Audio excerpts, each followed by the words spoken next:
This is a James Poeartistry consultant moment. Hi, perceptive readers. This is James Lynch, and here is a spiritual thought.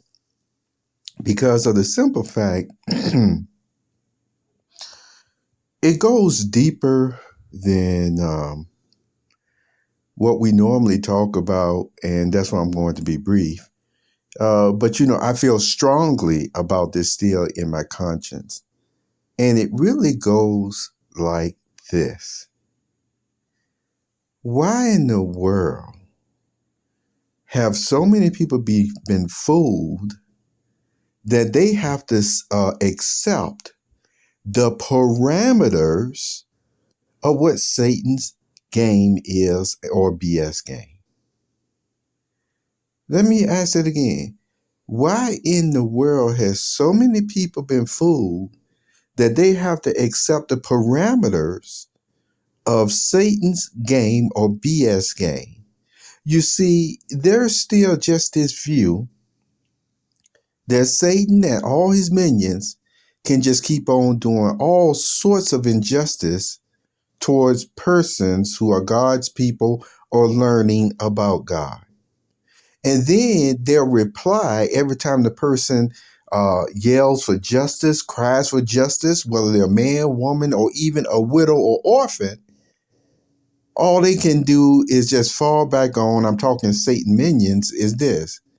Well, just like they said to Jesus, if you're the Son of God, or if you're a servant of God, or if you love God, save yourself.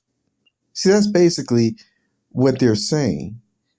And what I'm here to point out to you right now is this. It's not even in the same context as the way they try to make it sound. The whole point is, we already learned from Jesus that you're not supposed to put God to the test. And then other persons will go to either Micah or Malachi, talks about the scriptures that mention where God said, put me to the test. But remember, I told you, those are two different situations. But Satan won't never make that clear. So the point that I'm putting to you now is when Satan and his minions are really attacking you, and then even took their attack or their reasoning to other God-fearing people, saying, well, if it's a servant of God, they should be able to do it all on their own. But see, that's not the way the Christian congregation was set up in the first place. Why was it set up? To have fellowship, to have even support. Yes, emotional and monetary support when necessary. And that's the fact of the matter. Or else everybody could have stayed in those that patriarchal system. Now, with that being said, remember, that still doesn't mean that we encroach upon other person's rights in this spiritual family type arrangement. What I am saying, as I told you before, if a responsibility of a citizen is to report crimes, that could be committed against a person through robbery or assault, then how much so or higher the ones who claim to be of God's family? How many people would sit up there and take the immediate family that they belong to and would sit there knowing my brother or my sister right here is being stolen from? You see? You just don't do that. You don't do that in that core family nucleus. Okay. Now, so with that being said, see, these same persons using Satan's reasoning, they'll try to even go to a close-knit family and make it seem like that any type of request or support that you even ask of that nucleus family shouldn't be given to you. You see? So he is still setting the parameters, even trying to circumvent, once again, or null and void what God's word says a Christian and even a nucleus of a family Christian should do for one another, between support and, yes, even communication. But I told you what I've noticed in all this BS type of stuff, They like to leave out the spirit behind something God was doing and had the total 100% knowing exactly what he was doing to some man-made, what I would call Dr. Spock reasoning. I'm talking Dr. Spock literally, where he had talked about child rearing and things of that nature. So that's what I want to bring out to you, really, is this. Sometimes persons will try to reason with you in order to allow abuse and for them to suffer. And the reality is they're using their reasoning, they're using their philosophy, they're using their background or experience. And the reality still is like, hey, look, I'm trying to live the Christian faith now. I'm striving to learn about what Jesus did, why Jesus got to that frame of mind.